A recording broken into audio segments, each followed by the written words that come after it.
it was supposed to be, it was covered, but the MRI cost $1,500 and they still charged me $500 Oh, wow. out of pocket, which is crazy. Yeah.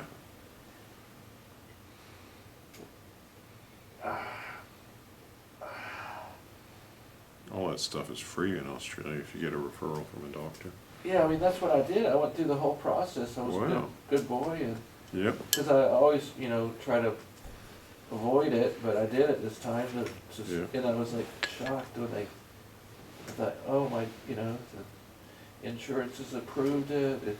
It just seems so random, like in how insurance companies cannot just go, no, I reject your claim, you know? Yeah. Like it's kind of, I don't understand the American system, personally. It seems a bit weird. It seems like it creates a hell of a lot of anxiety in people here too, you know? So what do you have when you're, like, how does your health insurance, you just get stuff done in Australia? Yeah, I have health insurance with when I'm traveling with my credit card as well. Oh. Yeah, that covers me as long as I go back to Australia every 6 months. That was a good click.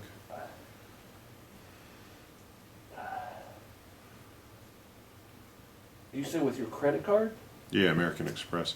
As long as I maintain my residency, residency there kind of thing. That was pretty good.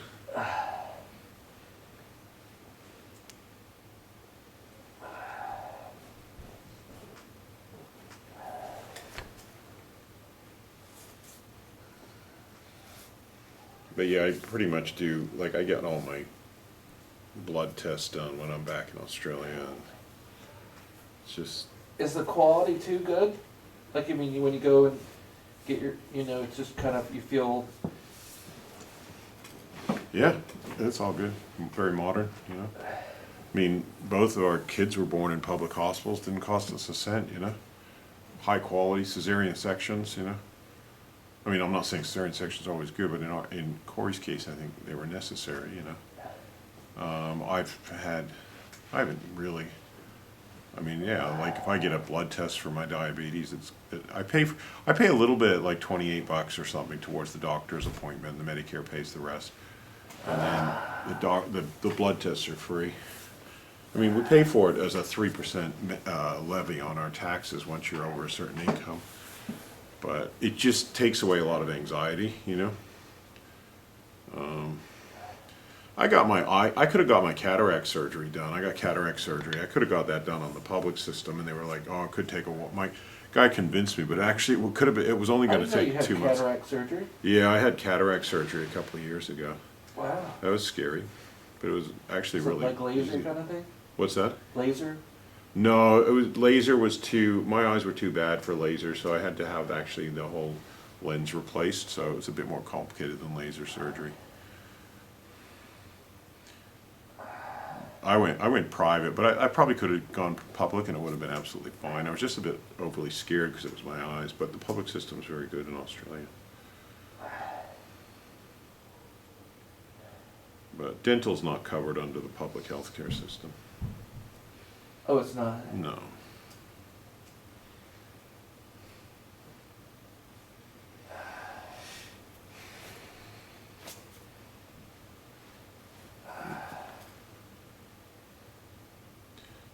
With optometry, you can see an optometrist and it gets paid for by Medicare, but if you want to get glasses, you pay for them yourself. Kind of thing. Okay. But Well, I think overall, They call the system their Medicare, the Medicare, yeah. just like in the U.S. for Yeah, but it's a older very, people here. yeah, but it's for everybody there, you know. It's one of the things that Gough Whitlam introduced back in 1975, and I think it'd have the support of probably 98% of people.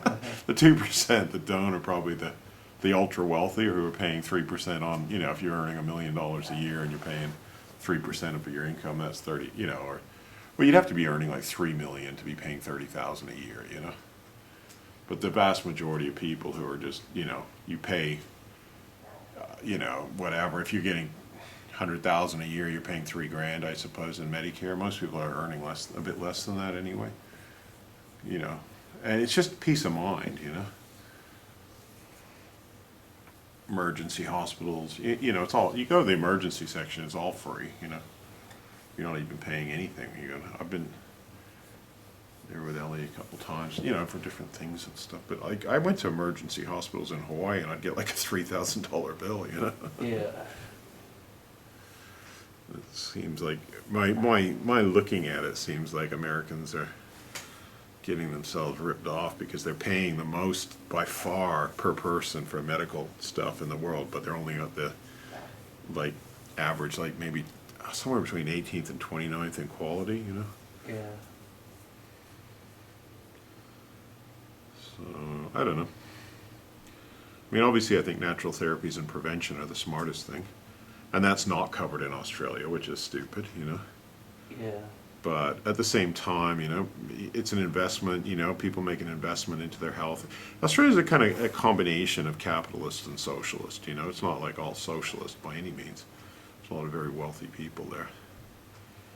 But you got a really big safety net in Australia where you're not, if you're unemployed, you get decent benefits enough to survive. You got free medicine. If you're not They going to be. still have that thing for when you have children there that you get a payment as well?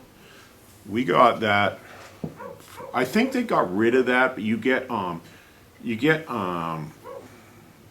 like the government will pay you child like parenting payments and stuff like that, you know.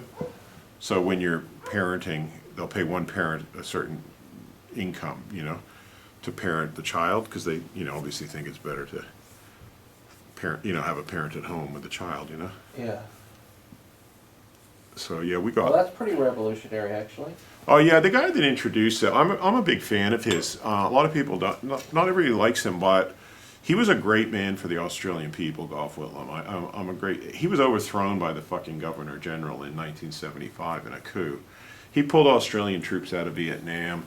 He introduced Medicare. He introduced its free universities, and you know, and gave Aboriginal land rights and stuff like that. So the extreme right really hated, you know, really hated him, you know. Yeah. But he was a man of the people, and he was actually. I've been reading a book about the history of Australia by John Pilger called The Secret Country or something, and the overthrow of him was absolutely atrocious. Basically, MI6 and the CIA didn't like him, especially because he was pulling out of Vietnam, and he was becoming basically an independent Australia, and he was about to expose how the CIA was trying to overthrow the Australian government when the Governor General fired him. And ever since then, we've had these weak-washed, fucking unmemorable prime ministers, you know, who never really bring up the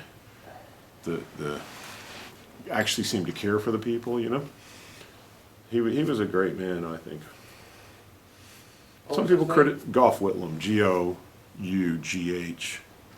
Whitlam, Whitlam. He was a true believer in what he did, you know, and a man of the people kind of thing.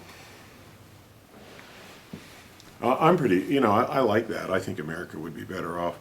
I think the whole thing of paying $50,000 a year for university just creates this elitist class, you know, because the majority of people can't afford that. Rather than, you know, in Australia it's based on merit, like how well you did in school, you know.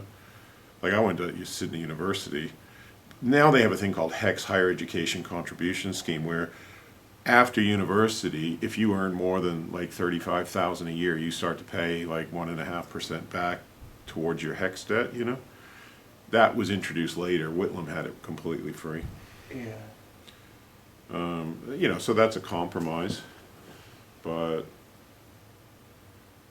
I don't know. There's pros and cons, but here it just seems like people are like straddled with this debt, you know, from going to university that lasts forever, and then they get fucking hit by medical bills that knock them for six, as we say in Australia. That's a cricket term, but basically, you know, you get kicked, you know, like lose your house, or you know what I mean, like kind of get. I mean, you've had medical bills, you know. You just that wouldn't happen in Australia, you know. Yeah. You're never gonna be. Like, it's kind of like with homelessness in Australia. The main people that are homeless are like people that are like so drugged out, they don't, you know. I mean, housing prices are going up. Well, there's basically. Is there a homeless problem in the cities there? Not like here. No, it's very minor compared to here. Here, like, I don't know, saying St. Louis, because St. Louis is really good, but like the West Coast, California, some of those cities like San Francisco, LA are just fucking horrendous. You know, you can't go into a park without getting accosted. Portland seemed like that a little bit, you know. It used to be such a beautiful city, but you know more about it than I do. Is it still like that? Like a lot of homeless everywhere? You know, most of the parks are okay, are fine. Oh, They good. were- And they have some really nice parks, actually. in Portland. Well, I loved the main garden there, whatever it's called, with the roses and stuff, you know. Yeah. It's always struck me as beautiful. But yeah, I don't know. I'm not saying Australia is all great. I'm just saying there's certain things that are good, you know. Preferential voting, I think, is really good. But the fact that they don't have voter ID is terrible, you know. Like anybody can literally walk into a polling station, say I'm John Smith from, you know, 16 fucking Newton Street, no ID, nothing, you know. Yeah. And they could then go to the next polling booth and say, no, I'm fucking, you know, Robert Menzies from fucking, you know. Yeah. As long as you know the name of a person and you know their address, you can vote. That's so stupid. So open to fraud. But I reckon why the government doesn't want to change it, I reckon that a lot of governments got actually in because of it. They know how to manipulate. So there's a lot of shit in Australia. And I think keeping the monarchy is stupid. Like the fact that the Governor General was allowed to sack the Prime Minister is a travesty of democracy. So, but yeah, I think you call it ranked. What do you call it here? Ranked choice? Ranked choice. Yeah, we call it preferential voting. But I'm a great fan of ranked choice because it means that instead of because I think the two-party system here is just it's too much. It's kind of like only two choices. You know, what happens if both those parties are corrupt and in the bed with the pharmaceutical industries, the military-industrial complex, IPAC, you know, or whoever, anybody.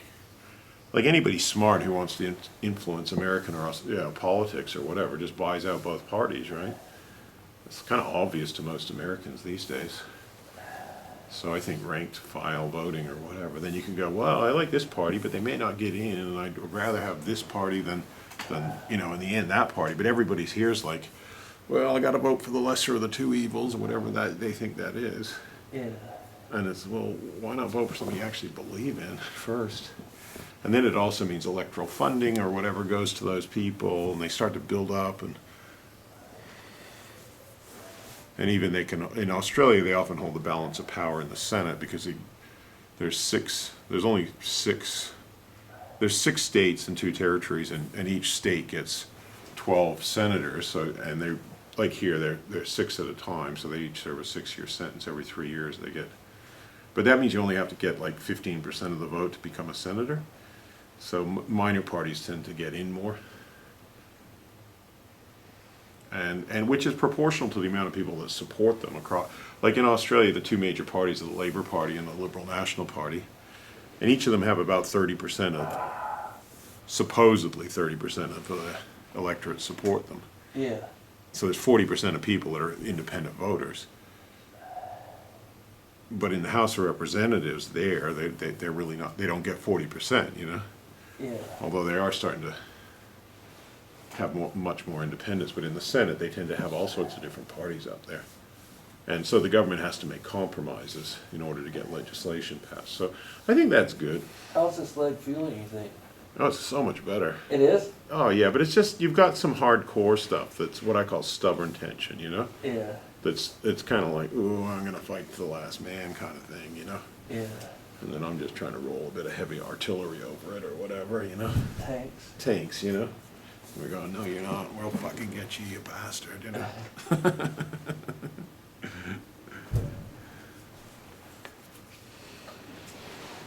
And in here, you know what I mean? Like that whole flag of like, ooh, feel sorry for me starts flying, and, you know? Yeah.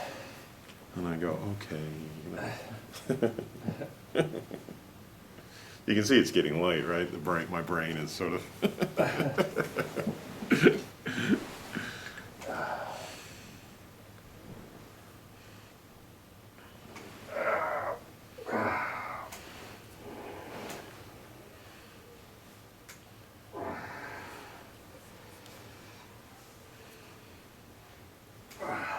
Yeah, I think there's pros and cons, but I like both countries, and but not, don't like everything about each of them, you know.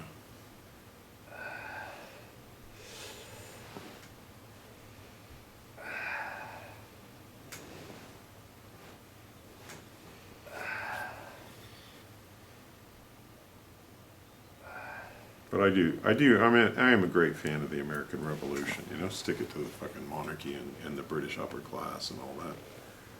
I just think it's better, you're better off having an elected head of state.